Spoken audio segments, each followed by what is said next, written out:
So now that you know whether the book and TV endings would be similar, let's look at a Game of Thrones example that we know for sure matches George's yes or no approach, which is the Golden Company. That much is the same in both the books and the show. The Golden Company is a group of sellswords led by Harry Strickland who sailed to Westeros to support a claimant to the Iron Throne, so we have a yes there. However, that's where the yes end. If you look at the situations more closely, they couldn't be more dissimilar. Hey guys, welcome to my channel. Please don't forget to like and subscribe and also click on the notification bell to remain updated. In the show, Cersei Lannister hires the Golden Company to fight Daenerys. In A Dance with Dragons, they were originally hired to support the joint claims of Daenerys and Young Griff. Instead, they sail and fight with only Young Griff as their client. Young Griff is fighting against Cersei Lannister and her supporters while waiting for Daenerys so that he can marry her. Is that situation the same? Well, yes and no, because a technical truth was included, yet the execution was entirely different. Now that we have that example, let's speculate on other ending details that are likely yes or no situations. Starting with the King Arthur in our story, Bran Stark. Bran will be king in the north. Bran Stark's point of view chapters have plenty of foreshadowing for his likely future as the leader of the north.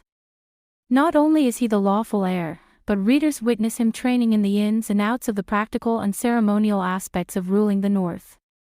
So while Bran is an incredibly magical character, his story and character arcs are very much rooted in northern politics. He is the character we learn many of the northern values from. It's from Bran that we learn the names of many of the kings in the north. It's with Bran that we explore the crypts where the dead Starks lay, and it's Bran who sits on the high seat of Winterfell's Great Hall for the longest period of time within the novels. Unseating and displacing him is a massive turning point in the books, as there is no longer a Stark in Winterfell, and as the novels tell us over and over again, there must always be a Stark in Winterfell. In fact, Bran seems to be the embodiment of Winterfell, as his last chapter in A Clash of Kings shows him comparing the now ruined castle to himself. At the edge of the Wolfswood, Bran turned in his basket for one last glimpse of the castle that had been his life. Wisps of smoke still rose into the grey sky, but no more than might have risen from Winterfell's chimneys on a cold autumn afternoon. Soot stains marked some of the arrow loops, and here and there a crack or a missing merlin could be seen in the curtain wall, but it seemed little enough from this distance. Beyond, the tops of the keeps and towers still stood as they had for hundreds of years, and it was hard to tell that the castle had been sacked and burned at all. The stone is strong, Bran told himself, the roots of the trees go deep, and under the ground the kings of winter sit their thrones. So long as those remained, Winterfell remained. It was not dead, just broken. Like me, he thought. I'm not dead either. R.R. is making Winterfell synonymous with Bran, leaving the character and readers on a hopeful note at the end of A Clash of Kings regarding the state of both the castle and its lord. Neither are dead, just broken for the time being. This is clearly foreshadowing Bran's eventual return to the castle as well as his place of power there, following in the footsteps of previous kings of winter.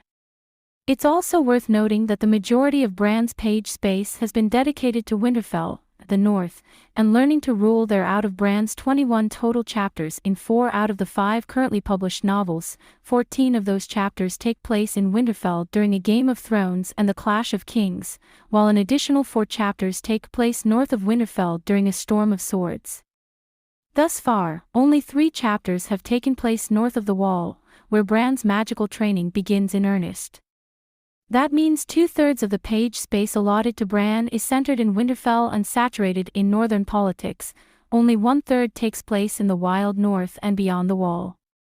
Thus far, none of Bran's time has been spent south of Winterfell, let alone south of the Neck, where he is supposedly to become king. There has to be a reason why he is the only Stark point of view character we see learning the administrative and ceremonial aspects of northern leadership. To be fair, Jon has already been schooled in these subjects and implements what he learned during A Dance with Dragons, but page space is actually being dedicated through Bran's POV for a reason. In Bran's first chapter in A Game of Thrones, Ned instills in him the importance of a ruler not detaching themselves from execution. They achieve this by taking on the duty themselves.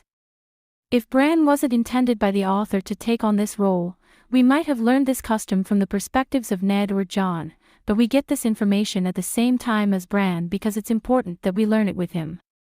My guess is that King Bran's weapon of execution will be summer rather than ice. Thanks for watching. Please don't forget to like this video and drop comments. And most importantly, don't forget to subscribe and hit the notification bell so you don't miss anything.